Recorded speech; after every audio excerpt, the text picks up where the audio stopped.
Hello friends, आज मैं आपके साथ प्रोबेबिलिटी का एक और टॉपिक करूंगा जिसमें हम प्रोबेबिलिटी को कॉम्बिनेशन थ्योरम के हेल्प से सॉल्व करने की कोशिश करेंगे। तो चलिए शुरू करते हैं। It is not always possible that the number of cases favourable to the happening, colour change करता हूँ, to the happening of an event is easily determinable.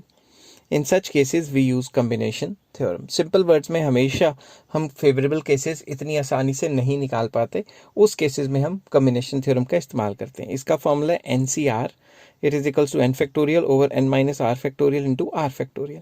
अब ये एन क्या चीज़ है? एन होता है basically total number of events, कि इवेंट्स कितने हैं, टोटल नंबर ऑफ इवेंट्स। ये किस तरीके से कैलकुलेट करते हैं ये मैं सर आपको आज समझाने वाला हूँ। टोटल नंबर ऑफ इवेंट्स, ठीक है।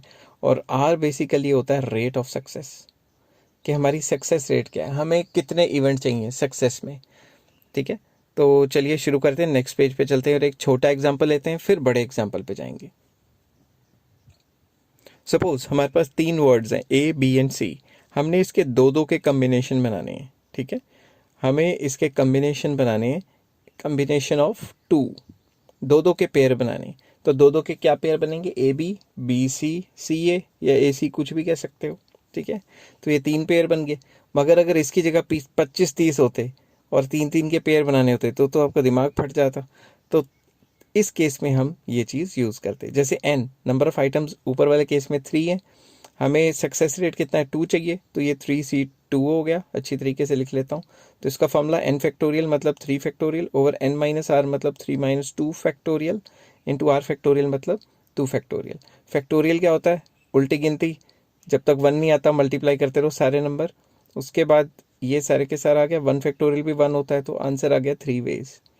तो पता लग गया आपको कि तीन तरीके से ए बी सी के दो दो के पेयर बन सकते हैं। अब चलिए आगे चलते हैं। मैंने पहले से एक क्वेश्चन लिखा हुआ है।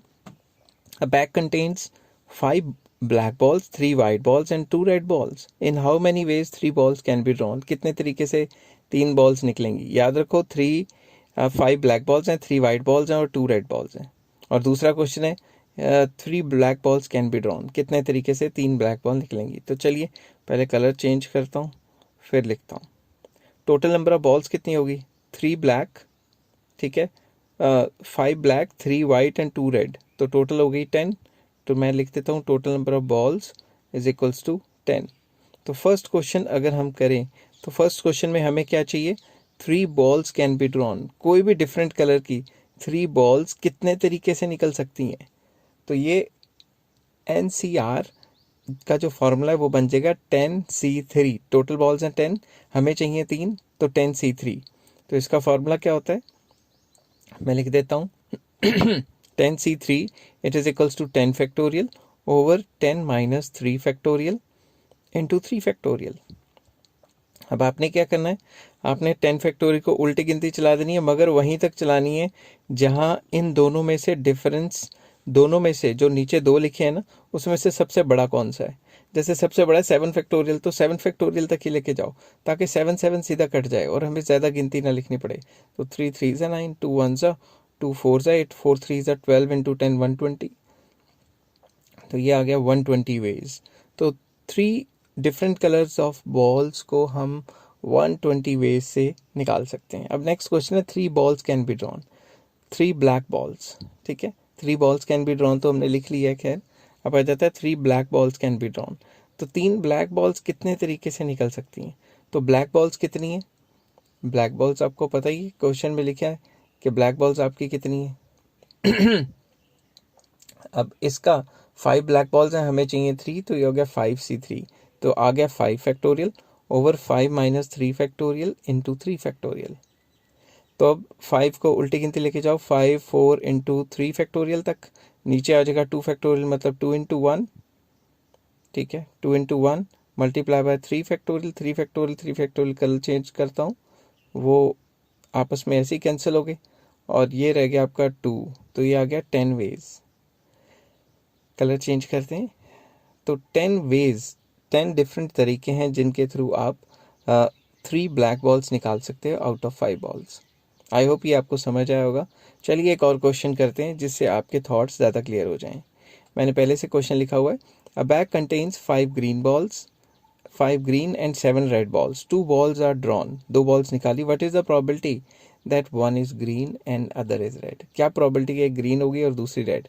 सबसे पहले मैं total number of balls लिखता हूँ. 5 green है, 7 red है, तो total number of balls कितनी होगी? 12. तो total number of balls होगी 12. अब मुझे एक ग्रीन चाहिए और एक रेड चाहिए, ठीक है. तो टोटल मुझे 2 बॉल्स निकालनी है. 2 balls can be drawn. 2 balls निकाली जा सकती हैं. कितने तरीके से? इन टोटल बॉल्स कितनी है? 12. सी निकालनी है 2. 12C2. यहाँ तक कोई दिक्कत नहीं होनी चाहिए आपको. इतने वे से टोटल बॉल्स निकाली जा सकती हैं. बट मुझे एक ग्रीन चाहिए और एक रेड चाहिए.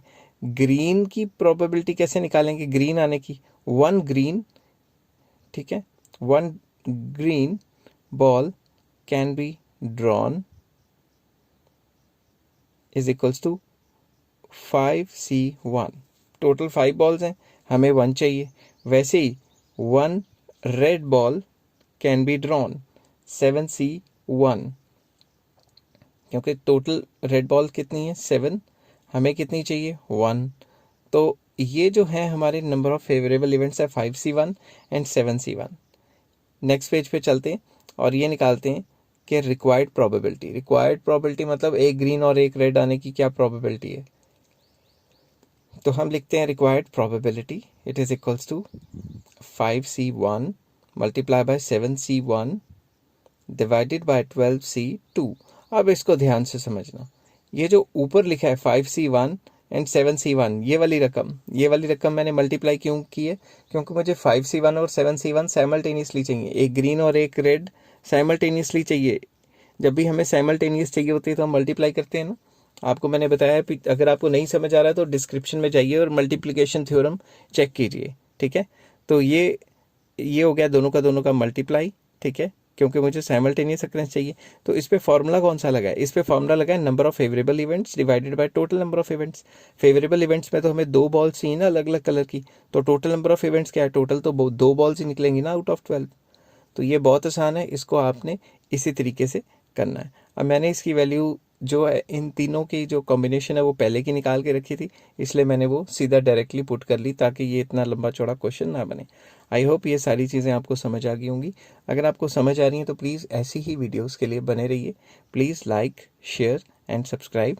अगर आप लाइक कर देंगे तो आपका कोई खर्चा नहीं होगा, मगर मुझे मोटिवेशन मिल जाएगी. Take care and have a nice day. अगर आपको कोई और वीडियो चाहिए तो आप डिस्क्रिप्शन में लिंक डिस्क्रिप्शन में है. और टेक केयर.